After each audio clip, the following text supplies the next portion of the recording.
For over 200,000 years, the first modern humans live as hunter-gatherers.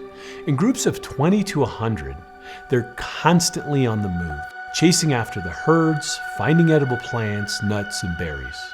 We live this way for hundreds of thousands of years.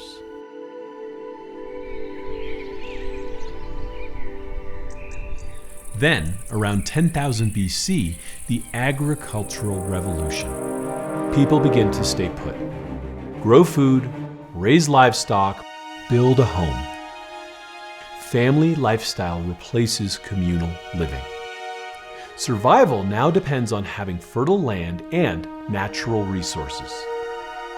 More land means security, surplus food for a drought season, or to barter for goods.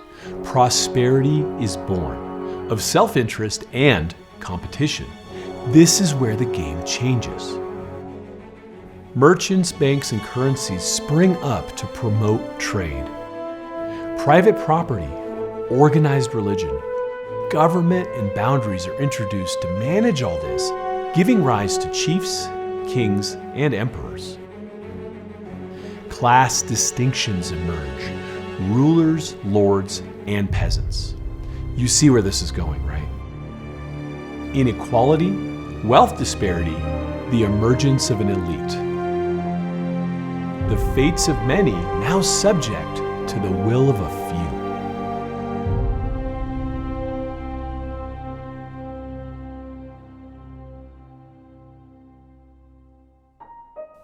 (1787), the U.S. Constitution is signed. Our founding fathers are the elite of the day.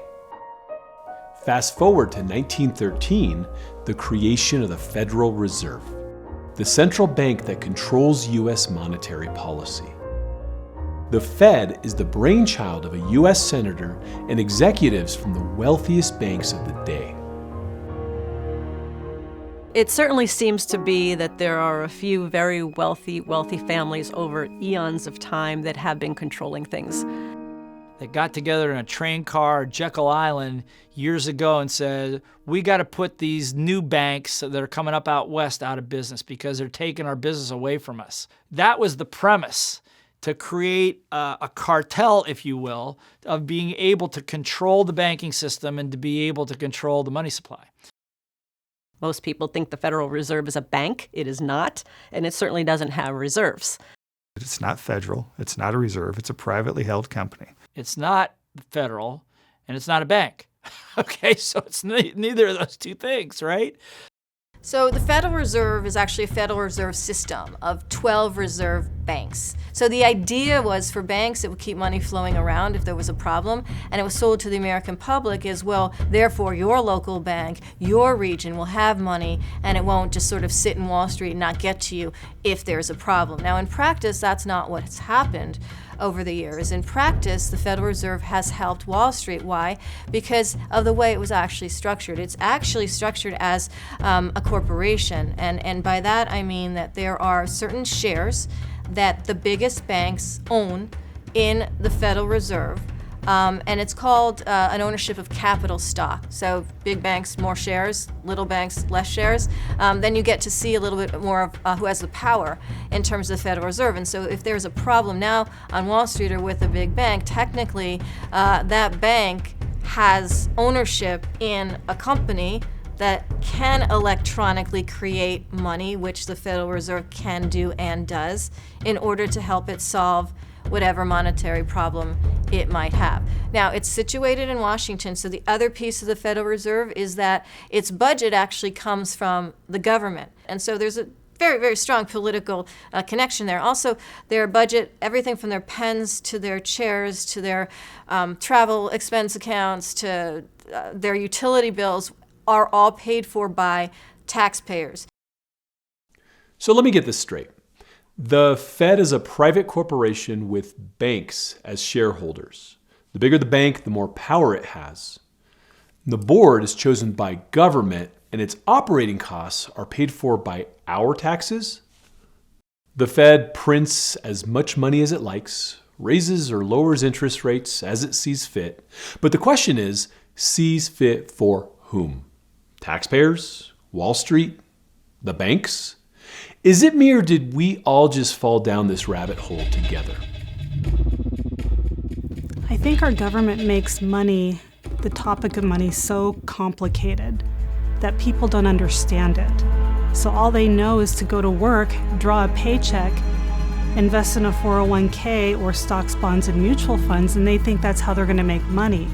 We're not taught how to work outside that box, outside of that system. So there's a huge heist when people don't understand what goes into actually their money being put somewhere where they have no control over. I don't know about conspiracy, but I do know that it's in the self-interest of businesses, politicians, and governments to have a society that is compliant, that does what it's told and goes in the direction that it needs to. It allows you to maintain control. Are we that compliant in this, assuming that money matters are too complicated and over our heads? Do they really need to be? We're living with a financial system that only a few understand. By not making financial education a priority, maybe we're just heisting ourselves. Well, let's go back into what is real financial education? Real financial education, you have to understand history. It was August 15th, 1971. Nixon comes on, interrupts Bonanza, the most popular show in America. And he says, "Hey, sports fans, I'm taking the dollar off the gold standard." I have directed Secretary Connally to suspend temporarily the convertibility of the dollar into gold or other reserve assets, except in amounts and conditions determined to be in the interest of monetary stability and in the best interest of the United States.